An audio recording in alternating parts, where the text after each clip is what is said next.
चौहान के मजा मारे बहन बेटा चौहान के बड़ बहन के हमारा ई जान के मजा मारे बहन बेटा चौहान के मजा मारे बहन बेटा चौहान के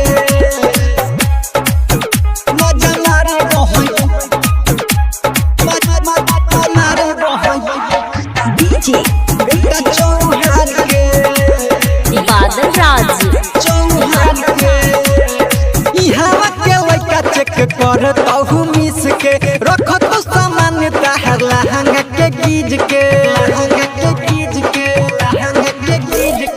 इहां के लइका चेक कर तहु मिस के रख तो सामान ताहर लहंगा के गीज के अरे इहां के लइका चढ़तो खान के हाँ इहां के लइका चढ़तो खान के मजा मारे बहन बेटा चौहान के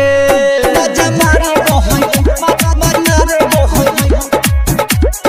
बेटा चौहान के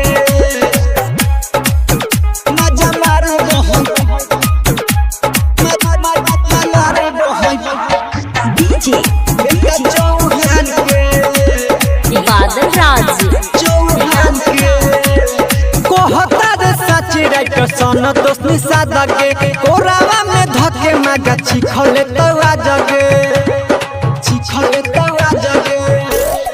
कोहता रे सच राइटर सन दोस्ती सादा के कोरावा में धके मागा छिखले तो आ जगे